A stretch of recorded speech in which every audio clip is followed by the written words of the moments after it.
మన అలవాటు అనే విషయంలో బైబిల్‌లో చాలా రకాలుగా యేసు ప్రభు కొన్ని అలవాట్లు ఆయన మరి చాలా అలవాట్లు బైబిల్‌లో మనకు మాదిరిగా చూపించాడు. ఈ అలవాటు అనేది ఏంటంటే చదువు లేని వారు యొక్క ఒక అలవాటు చేసుకుంటారు వాళ్ళు. ఏం చేస్తారంటే ప్రార్థన చేసుకోవడం, బైబిల్ చదవకపోయినా వాక్యం వినడం, వాళ్ళ యొక్క జీవితంలో వాళ్ళ యొక్క భక్తి విశ్వాసంలో వాళ్ళకొక అలవాటు ఉంటది. కొందరు చదువు వచ్చిన వాళ్ళు ఏం చేస్తారంటే, వాళ్ళు ఒక అలవాటు ఏంటంటే సెల్ ఫోన్ చూడడం గానీ, లేకపోతే ఇతర వేరే సమయాలకు ఒక అలవాటు చేసుకుంటారు. అంటే ఈ అలవాట్లు ఎట్లయితదంటే, మనం ఏ యొక్క విషయంలో, ఏ యొక్క రహస్యమందున్న అలవాట్లు, లేదా మనుషులకు కనబడే అలవాట్లు, మనుషులు ప్రతి ఒక్కరము మనలను చూస్తారు ప్రతి ఒక్కరు. కుటుంబంలో మన అలవాట్లు ఒకవేళ మన పిల్లలు చూశారనుకోండి, మన పిల్లలు చూస్తే మా డ్యాడీ ఈ టైంకి లేస్తాడు, ప్రార్థన చేస్తుండే, ఈ టైంకి చేస్తాడు, ప్రార్థన వాక్యం చదువుకుంటుండే, ఈ టైంకు పలానా దగ్గరికి వెళ్తుండే, పలానా దగ్గర ఇట్లా అలవాట్లు మన పిల్లలు మన గురించి మాట్లాడుతుంటారు. కుటుంబంలో ఏదైతే మన అలవాటు మన జీవితంలో ఏవైతే చూస్తుంటామో, ఆ చూసే విషయాల్లో వాక్యంలో చెప్తున్న మాట ఏంటంటే, మరి సమాజంలో గూడా మన అలవాట్లను గూడా చూస్తారు.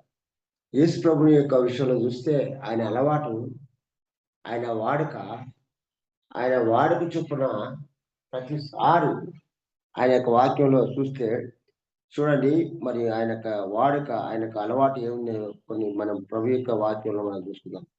మార్కు సువార్త 1వ అధ్యాయము 35వ వచనంలో చూస్తే, మరి ఇక్కడ చూస్తే మార్కు సువార్త 1వ అధ్యాయము మరి 35వ వచనంలో చూస్తే,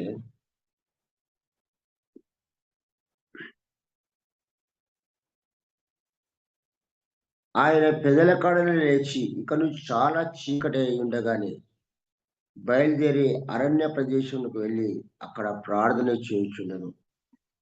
యేసు ప్రభు యొక్క వాడుక ఆయన ఆయనకు ఉదయమునే లేచే అలవాటు. ఆయన ఇంకో విషయం ఏంటంటే అరణ్య ప్రదేశంలోకి వెళ్ళి ఆయన ప్రార్థన చేసే అలవాటు ఉందట.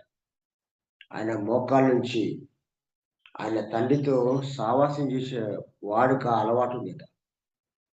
ఈ అలవాటు ఈ యొక్క యేసు ప్రభుకు ఎందుకు అనంటే, ఆయన అప్పజెప్పిన పని తన తండ్రికి ఏ పని అయితే చెప్పి భూమి మీదకి పంపించాడో, ఆ పని తన తండ్రితో చెప్పడానికి, తనతో మాట్లాడడానికి, తనతో ఒక వాడుక అలవాటు చేసుకున్నాడు.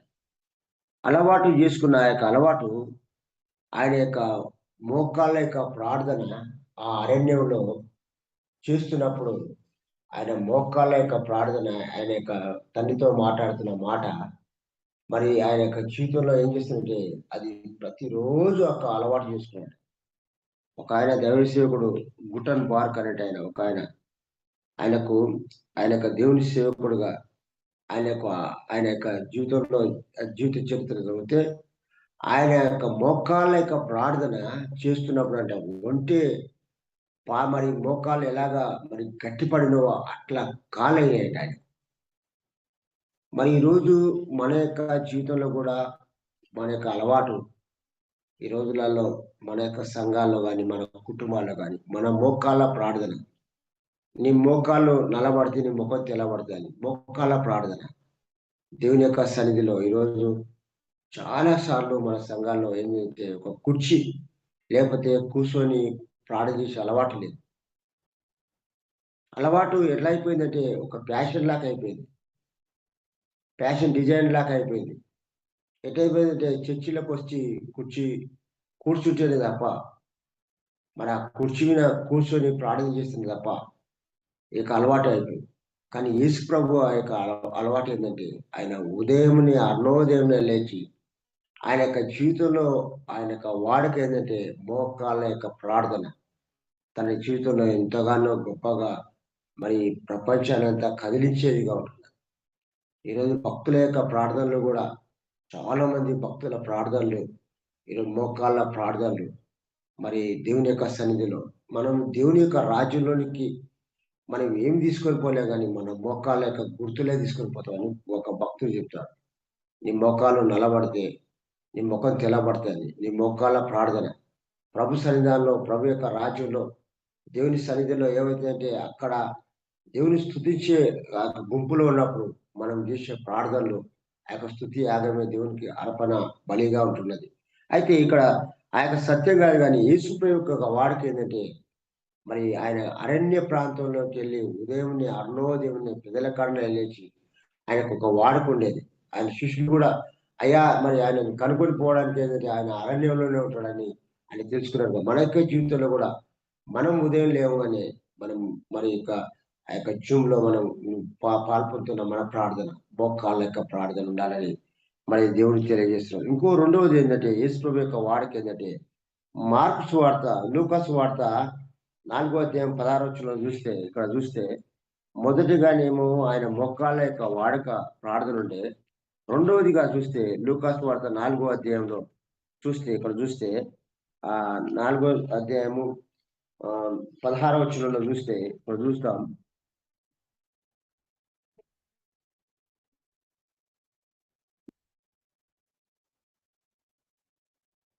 తరువాత ఆయన తను పెరిగిన నజరేతునకు వచ్చెను.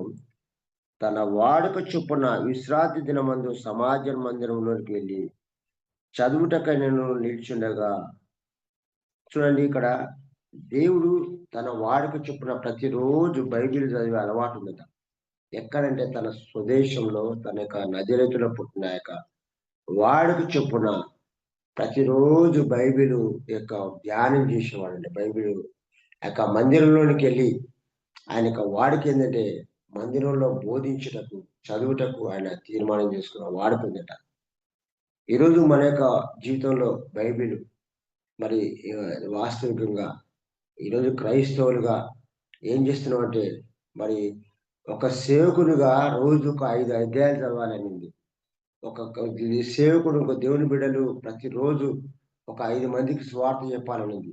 ఒక దేవుని సేవకులు ప్రతిరోజు బైబిల్ యొక్క ధ్యానంలో సంవత్సరానికి 4 సార్లు పూర్తి చేయాలనేది బైబిల్‌లో. అంటే సంవత్సరానికి బైబిల్ ఎంత ధ్యానం చేస్తే అంత లోతైన మర్మముల చేత ఈయనకు ఈ యొక్క నజరేతులో ఆయనకున్నదేందంటే ఆయన ఎక్కడికెళ్తాడంటే ప్రతిరోజు నాయన ప్రతి దినం నాయన మందిరానికి, సమాజ మందిరానికి ఆయన మానకెళ్తాడయ్యా. ఆయన మానకెళ్తాడయ్యా. మరి రోజు గాదు అని ప్రతి ఆదివారం దినాన ప్రతి దినము ఆయన మందిరంలో అలవాటు ఉంది. ఆయనకు బైబిల్ చదువుటలో ఆయనకు వాడక ఉందని వాక్యం సెలవిస్తుంది. ఆయనకు ఉదయం లేవంగానే మోకాళ్ళ ప్రార్థన ఉంది. ఆయన ప్రతి దినం, ప్రతి ఆదివారం దినం తన యొక్క పుట్టి పెరిగిన ఆ యొక్క నజరేతులో ఆయనకు ఒక అలవాటు ఏంటంటే మందిరానికెళ్ళి బైబిల్ చదువుట, లేఖనాలను పరిశోధించుట, అక్కడ చేస్తున్నప్పుడు శాస్త్రులు, పరిచయులందరూ గూడా ఈయన బోధ విన్నప్పుడు, ఈయన యొక్క మాట్లాడుతున్నప్పుడు, ఈయన చదివేటప్పుడు అందరూ గూడా మరి వాళ్ళంతా గూడా మరి ఈయన చూసిన వాళ్ళందరూ గూడా పరవశులైపోయేవారట. ఈయనను ఎన్నో సార్లు తప్పులు పట్టాలని నేరారోపణలు చేసేవాళ్ళంట.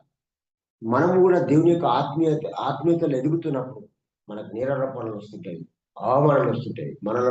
మనల్ని దూషించే వాళ్ళు ఎక్కువైతుంటారు. మనల్ని ఎగతాళి చేసే వాళ్ళు ఎక్కువైతుంటారు. మన ప్రాంతంలోనే మనలను అసహించుకునే వాళ్ళు ఎక్కువైతుంటారు. మన మీద ఈర్ష్యపడే వాళ్ళు ఎక్కువైతుంటారు. మనలో శత్రువులుగా చూసే వాళ్ళు ఎక్కువైతుంటారు. యేసు ప్రభు కూడా అలాగనే ఉన్నది. యేసు ప్రభు యొక్క జీవితంలో యొక్క వాడుక ఏంటంటే ఆయన ప్రార్థన చేసే అనుభవంలో ఉన్నాడు. ఆయన యొక్క మరి ఆ యొక్క చదువుటలో, దేవుని వాక్యంలో, ఆ యొక్క ధ్యానంలో ఆయన చేస్తున్నప్పుడు అందరూ కూడా ఆయనని ఎవరు కూడా ఆ నజరేతులో మరి నజరేతులో ఇంకో విషయం ఏంటంటే అక్కడ ఉన్న రాజు ఏంటంటే, అయ్యా నజరేతులో ఒకాయన అయ్యా మనిషి అయ్యా ప్రవక్తగా పిలుస్తున్నాడంటే నజరేతులో ఏదైనా మంచిది రాగలదా అని అంటున్నాడు ఆయన. నజరేతులో ఏదైనా మంచి అంటే నజరేత్ అనేది ఆ యొక్క మరి ఆ యొక్క చిన్న గ్రామము శపించబడిన ఆ ప్రాంతంలో, పాడైపోయిన ప్రాంతంలో ఈయన ఒక మనిషి ప్రవక్తగా ఉన్నప్పుడు, దేవుని యొక్క సేవకుడుగా ఉన్నప్పుడు, ఆయన యొక్క జీవితంలో ఈరోజు ఆ యొక్క నజరేతే ఈరోజు యెరూషలేముగా మార్చబడినట్లుగా చూస్తున్నాం. నీవు నేను గూడా మన ప్రాంతంలో మనం ఎక్కడనో బోధించే విషయంలో గాకుండా, మన ప్రాంతంలో మన సాక్ష్యం ఎట్టున్నదనేది గమనం జేసుకోవాలి. మన జీవితంలో, మన బ్రతుకులో మనం దినము ఎవరికన్నా ఒకరికి వాక్యం చెప్తున్నామా? ఎవరికన్నా ఒకరికి సువార్త చెప్తున్నామా? ఎవరికన్నా ఒకరికి మన యొక్క జీవితాన్ని గురించి సాక్ష్యం మనం గురించి, అయ్యా! వాళ్ళు నిజంగానే అయ్యా! వాళ్ళు ఉదయం లేస్తేనే ప్రార్థన చేస్తారయ్యా! ఉదయం లేస్తేనే వాక్యం ధ్యానం చేస్తారయ్యా! మన చుట్టుపక్కల ఉన్న వాళ్ళన్నా మన గురించి సాక్ష్యం చెప్పేవాళ్ళుగా ఉంటున్నామా? అని ఈ యొక్క వాడుక ప్రభు యొక్క వాక్యంలో సెలవిస్తున్నది. అయితే సమయము మరి చాలా సంకుచితమైనది కాబట్టి ఇక్కడ ఒకాయన మరి ఇంగ్లాండ్ దేశంలో నుంచి సౌత్ ఆఫ్రికాకు ఒకాయన ఎళ్తున్నాడట. ఎళ్తుంటే ఆ యొక్క ఇంగ్లాండ్ దేశంలో ఉన్న వాళ్ళంతా గూడా ఈ మిషనరీ అయ్యా సౌత్ ఆఫ్రికాకెళ్తే అక్కడ నర నరమాంస భక్షకులు అక్కడ మనుషులు తించేవారున్నారు. అక్కడికెళ్ళి నువ్వు సువార్త చెప్పాలంటే ఇంగ్లాండ్ ఆయన నుంచి వాళ్ళు పంపించేటప్పుడు సేవకుడు ఎళ్లి ఏం చేసినట్టే, సరే అయితే నేను ఎళ్తానని చెప్పి అక్కడ ఎళ్ళాడట. వెళ్ళిన తర్వాత అక్కడ ఆ ప్రజలు మరి ఈ మనుషులు బయటకొస్తేనే చంపేవాళ్ళు, తినేవాళ్ళట. తినేవాళ్ళంటే ఈయన ఏం చేశాడంటే, ఈయన యొక్క జీవితంలో ఏం చేశాడంటే, ఒక 3 నెలలు అక్కడ ఉన్న తర్వాత అందరూ మరి ఇంగ్లాండ్ వాళ్ళు ఆయనకు ఫోన్ చేస్తుంటే, "అయ్యా! ఎవరికైనా చెప్పినావా?" అంటే, "అయ్యా! నేను ఎవ్వరికీ ఏం చెప్పలేదయ్యా. ఇక్కడ ఈ యొక్క మనుషులు మరి నరభక్షకులుగా ఉన్నారు. మరి నేనెవరికీ ఏం చెప్తలేను." మళ్ళా ఫోన్ చేసిన. మళ్ళా 3 నెలలు "అరే! ఎట్లైనా చేసి ప్రార్థన చేసుకో. నువ్వున్న ప్రదేశంలో నీకు ఇంత డబ్బులు పెట్టి, ఇంత డబ్బులు పైసలిచ్చి, ఇన్ని విషయాలిచ్చి మేము నిన్ను పంపిస్తే, నువ్వు అక్కడ ఎందుకు వృధాగా ఉంటున్నావు? మళ్ళా ప్రార్థన చేసుకో. ఎట్లైనా చేసి మళ్ళా ఒక 3 నెలలు మేము డబ్బులు మళ్ళా ఎక్స్‌చేంజ్ చేస్తాం. డబ్బులిస్తామని" చెప్పి మళ్ళా ఆయన ఏం చేసిండంటే, మళ్ళీ తర్వాత ఆ 3 నెలలు ఎక్స్‌చేంజ్ చేశారు. 3 నెలలు కూడా అట్లనే ఉన్నాడట. అయ్యా! 3 నెలలు ఏమైనా చేసినావంటే ఏం చేయలే అన్నాడట. అన్న తర్వాత నేను వచ్చేసేయి డబ్బులు దండగా నువ్వు ఉండడం దండగా అని వచ్చేసినట. వచ్చేసిన తర్వాత ఇంకొక ఆయనను పంపినట. పంపిన తర్వాత ఆయన ఎళ్లి ఏం చేసిండే అక్కడ వాళ్ళ యొక్క భాష నేర్చుకోవడానికి అలవాటు చేసుకున్నట. వాళ్ళ యొక్క భాషను మాట్లాడడానికి అలవాటు చేసుకుంట. నరభాషను బ మ బ బ మనుషులతో జీవించడానికి అలవాటు చేసుకున్నాడు. చేసుకున్న తర్వాత ఆయన యేసు ప్రభు స్వస్థతలు చేస్తుంటే, "అయ్యా! 3 నెలల ముందే మేమొచ్చినాం. మేము విన్నామయ్యా ఒకాయన యేసు ప్రభులాగానే ఉన్నాడయ్యా. యేసు ప్రభు వచ్చిండయ్యా. ఆయన ఏం చేసిండో స్వస్థతలు చేసిండయ్యా. మరి నువ్వు చేసే పనులన్నీ ఆయన చేసిండయ్యా. ఆయన ఎవరో మాకు తెలీదు గానీ. ఆయనొచ్చి 6 నెలలు మాతో ఉన్నాడు. మా జీవితాంతం తెలియపరచునని" అందరూ అక్కడ చెప్తున్నారు. ఎవరు ఈయన? ఎవరు? యేసు ప్రభు ఈ లోకానికి వచ్చిండా? ఎవరు అని మళ్ళా ఆయన ఈ యొక్క ఆ యొక్క సౌత్ ఆఫ్రికాలో ఆ యొక్క మనిషిని ఎవరైతే ఇంగ్లాండ్ పంపిరో ఆయన్ని మళ్ళీ పంపిరంట. పంపితే ఈయన అన్నాడంట, "అయ్యా! మరి నీవే మరి ఎందుకు అట్లా చేసినావంటే, నేను ఏం చేయలేదు గానీ యేసు ప్రభులాగానే జీవించిన. యేసు ప్రభులాగానే స్వస్థతలు అద్భుతాలు చేసిన. యేసు ప్రభులాగానే మరి నేను ఏ యొక్క పని ఆ యొక్క వాక్యం చదవాలో అట్లా చేసుకున్నా. ఆ జీవితమే జీవించొచ్చిన" అని చెప్పాడట. నేనెవ్వరికీ ఏం చెప్పలేదన్నాడు. అప్పుడు ఈ యొక్క ప్రజలందరూ కూడా సంతోషం. మనం ఎవ్వరికీ ఏం చెప్పకపోయినా, మనం ఎవ్వరం ఏం జీవితం జీవించకపోయినా, మన అలవాట్లు యేసు ప్రభువు మాదిరిగా మీరు సర్వోన్నతుడైన దేవుని కుమారులంటాడు 84వ కీర్తన. మీరు దేవుని కుమారులంటే మీరు ఎవరు అంటే ఆయన యొక్క విషయంలో ఆ యొక్క గెత్సెమనే తోటలో యేసు ప్రభు దగ్గర మరి ఆ యొక్క 12 మంది శిష్యులు, "అయ్యా! మీరు నాకు సమయం అయిపోతుంది. నన్ను ఇంగా మీలో ఉన్న ఒకడు నన్ను అప్పగించడానికి మరి ఒక సమయం వస్తున్నది. మీరు ప్రార్థన చేయండి" అని చెప్పి అక్కడ గెత్సెమనే తోటలో ఉన్నప్పుడు అందరూ గూడా ఒకేలాగున్నారట. ఎవ్వరు గూడా గుర్తుపట్టలేకున్నారట. కానీ మన లోపల ఉన్న ఒకాయన ఇలా నేనెవరినైతే ముద్దు పెట్టుకుంటానో ఆయన్నే చూడని చెప్పాడు. అక్కడ ప్రజలకు ఎవరికీ అర్థం కాలే. అందరూ ఒకేలాగున్నారు. యేసు ప్రభు శిష్యులు, యేసు ప్రభులాగానే అందరూ ఒకేలాగున్నారు. ఈ రోజులలో గూడా మన వాడుక ఏంటంటే, మనకున్న ప్రాంతంలో ఎక్కడనో ఎళ్లి అమెరికా దేశంలో, వేరే దేశాలకెళ్ళి, వేరే ఊర్లకెళ్ళి చెప్పే గాని, మన ప్రాంతంలోనే మన యొక్క వాడుక మన నజరేతులో యేసు ప్రభు ఆయన బైబిల్ చదువుతాడు. ఆయన ప్రార్థన చేయటం అలవాటున్నది. అలాగనే మనం గూడా ఉండాలని ప్రభు సెలవిస్తున్నాడు. ఇంకో విషయం ఏందంటే ఇక్కడ మరి దేవుని వార్త ఏందంటే మార్క్స్ వార్త 10వ అధ్యాయంలో 1వ వచనంలో చూస్తే మార్క్స్ వార్త 1వ అధ్యాయంలో మరి 10వ వచనంలో చూస్తే చూడండి 10వ అధ్యాయం 1వ వచనంలో దేవుని ఒక వాడుక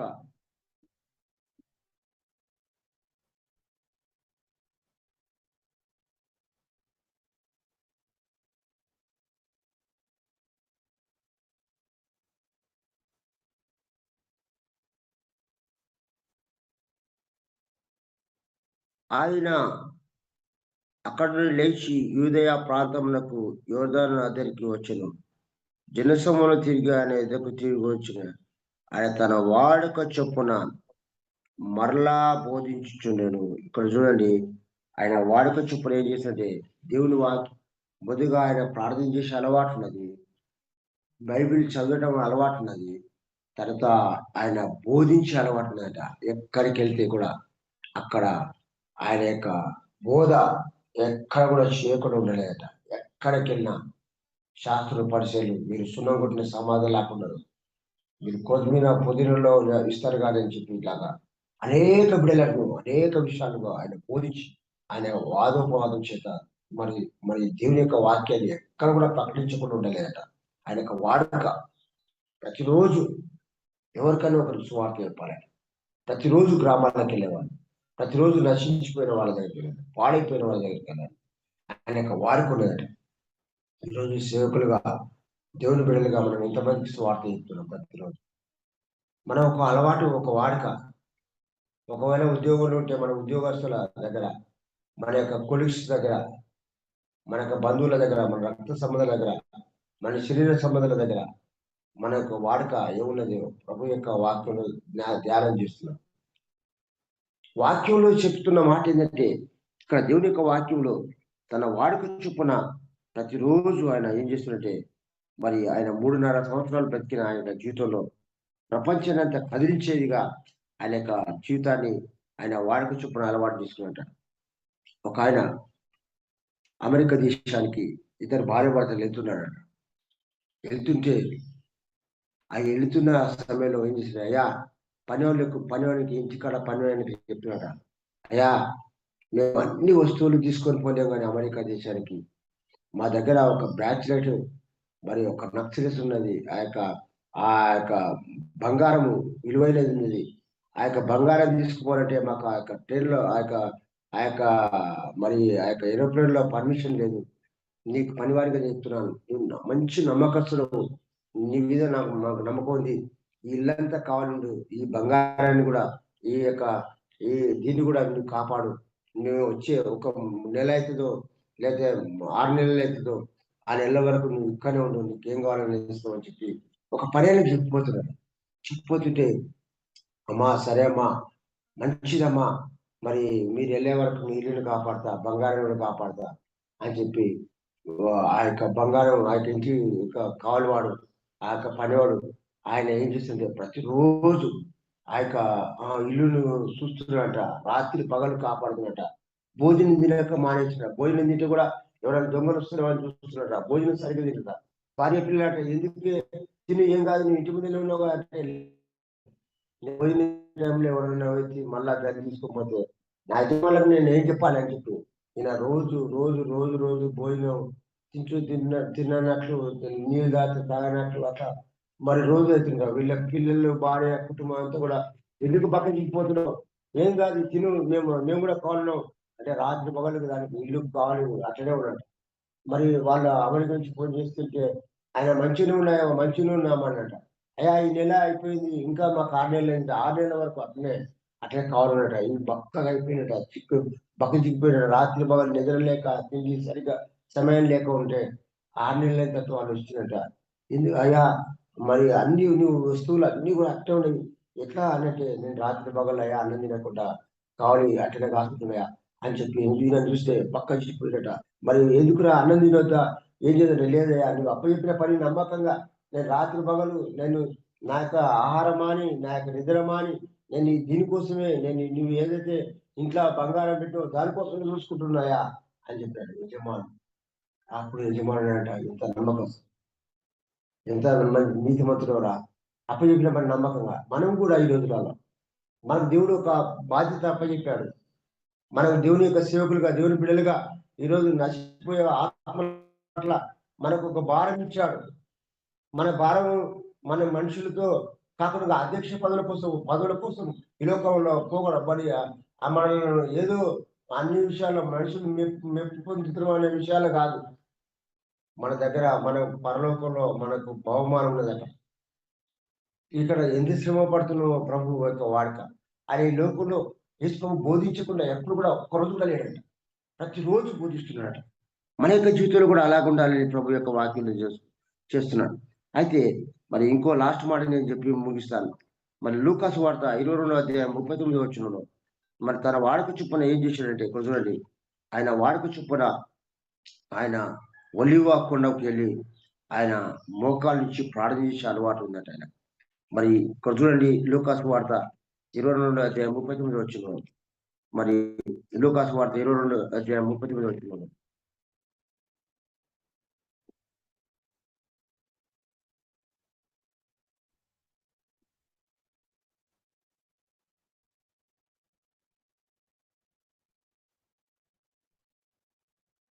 ఆయన బయలుదేరి తన వాడుక చొప్పున ఒలివ కొండకు వెళ్ళగా శిష్యులు ఆయన వెంట వెళ్ళేది.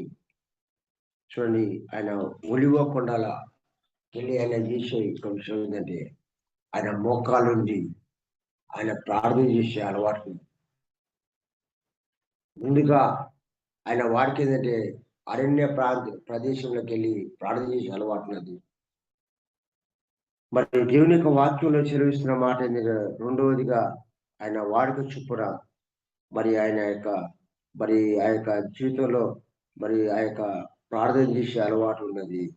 మరి మన యొక్క జీవితంలో కూడా మరి మన యొక్క జీవితంలో కూడా దేవుని యొక్క వాడుక చొప్పున ఈయన ఒలివ కొండకెళ్ళి ప్రార్థన చేసే అలవాటు ఎందుకుంటే ఆయన తల్లితో నాయన నా సమయం ఇంకా గతిస్తున్నది నాయన, నా సమయం ఇంకా అయిపోతున్నది నాయన, ఈ లోకంలో నాయన నేను నా యొక్క పనిని ముగించే సమయం అయిపోతున్నది నాయన అని చెప్పి తన తల్లికి తన పనిని అంతా కూడా అప్పచెప్పుకునేవాడుగా ప్రతిరోజు ఉంటునేవాడు. ఈరోజు మన సమయం కూడా అయిపోతున్నది, మన జీవితం కూడా అయిపోతున్నది. భూమి మీద ఆయుష్కాలం తక్కువ అవుతున్నది. మన దేవుని రాజ్యంలో ఎంతపడి దినం వరకు ఉన్నది. మనం ఇంకా మరి నశించిపోయే వాళ్ళ కోసం, పాడైపోయిన వాళ్ళ కోసం ఒకవేళ దేవుడు లెక్క అడిగితే ప్రతిదానికి ఒక దినం లెక్క చెప్పవలసిన దినం ఉన్నది. ఆ దినంలో ప్రభు యొక్క సన్నిధానంలో నీ వాడికి చొప్పున ప్రభు యొక్క వాక్యంలో మన కోసం మనం ప్రజల కోసం ఎంతవరకు మనం ప్రార్థన చేస్తాం. మన వాళ్ళు తెలుసుకున్న వాళ్ళు ఎంతో మంది నశించిపోతున్నారు, పాడైపోతున్న వాళ్ళు. వాళ్ళ యొక్క జీవితంలో మనం ప్రార్థించే వారిగా మనం ప్రభు యొక్క వాక్యంలో చెల్లించిన ప్రకారంగా ఇక్కడ దేవుని యొక్క నామంలో ఇక్కడ వాడికి చొప్పున ఆయన ఏం చేస్తున్నాడంటే ప్రతిరోజు ఆయన ప్రార్థన చేసే అలవాటుగా చేసుకున్నాడు. అయితే ఇక్కడ దావీదు మహారాజు ఆ గొలియాతుతో కొట్లాడుతున్నప్పుడు ఆ యొక్క మరి మొదటి సమయాలు 17వ అధ్యాయం 39వ వచనంలో ఉంటుంది. ఆయన యొక్క వాడిక ఏంటంటే ఆ యొక్క గొలియాతు మరి మంచి అన్ని వస్త్రాలు ధరించుకున్నవాడు, మరి ఆయనకు ఎక్సర్సైజ్ మంచి కండరాలు కలిగేవాడు కూడా. ఫిలిస్తీన్లను మరి ఆ యొక్క ఫిలిస్తీ దేశంలోనే గొప్పవాడుగా ఉన్నాడు. ఆయన చూస్తూనే గజగజ వణుకుతున్నాయి. ఈ యొక్క మరి దావీదు అన్నలు అక్కడ ఉన్న వాళ్ళు మరి సౌలు రాజులో భయపడుతున్నారు. కానీ దావీదు దగ్గర ఏమీ లేదు. ఆయన దగ్గర ఒక్కటే ఉన్నది. ఆయన దగ్గర దేవుని స్తుతించేది, ప్రార్థన చేసేది. అయ్యా నాకు ఒక వాడుకున్నది గొలియాత్ లాంటి మనుషుల నా దగ్గరికి మరి ఏదైతే మరి గొర్రెలను మరి తినడానికి వస్తున్న వెలుగుబడి సింహాలను చంపే వాడుకున్నది దాన్ని చంపేస్తా దేవుని కోసం అని చెప్పి ఇలాగ చెప్తున్నప్పుడు ఆ యొక్క యుద్ధంలో దావీదు పోయినప్పుడు ఆయనకు ఈ లోకంలో ఉన్న ఆ సౌలు ఏం చేసే ఆ ఫిరంగి వస్త్రాలను అన్ని ఇస్తే నాకు ఈ వాడకలేవరండి. నా దగ్గర ఉన్న వాడక ఒకటే ఉన్నది, నాకు దేవుని శక్తి ఉన్నది అని చెప్పి తన యొక్క జీవితంలో ఒక శక్తిని పొందుకొని ఉన్నట్లుగా చూస్తున్నాం. అయ్యా ఈ లోకంలో ఉన్న వాడక నాకు లేదు, ఈ లోకంలో జీవితం నాకు లేదు, నా యొక్క సర్వోన్నతుడైన దేవుని యొక్క శక్తి నాకున్నదని దావీదు చెప్పినట్టుగా చూస్తున్నాం. మన జీవితంలో కూడా ఏ లోకమైన మరి మరి మరి పరికరాల కోసం, ఏ లోకమైన ధనం కోసం, ఏ లోకమైన ఆస్తి కోసం, ఏ లోకమైన మరి మనుషుల మెప్పు కోసం కాదు, కానీ దేవుని యొక్క శక్తిని మనం పొందుకునే వారికి ఉండాలి, ఆ వాడుకు ఉండాలి. దావీదు ఎప్పుడైతే అలాగున్నాడో దావీదుని ఏం చేసిండు? ఆ దేశం అంతట్లో కూడా గొప్పవాడుగా దావీదు నా హృదయానుసారి అన్నాడు. మన హృదయంలో కూడా ఒక వాడుక ఉండాలి. ప్రభు యొక్క వాక్యం సహోదర సహోదర, ఈ మాటలు వింటున్న నీవు నేను మనం అందరం కూడా దేవుని యొక్క వాడుక మన జీవితంలో ఏ విధంగా అలవాటు చేసుకోవాలో ఈరోజు చేత దేవుడు హెచ్చరించి బలపరిచి స్థిరపరచును గాక. ఈ కొద్ది మాటలు ముగిస్తున్నాను. ఆమేన్.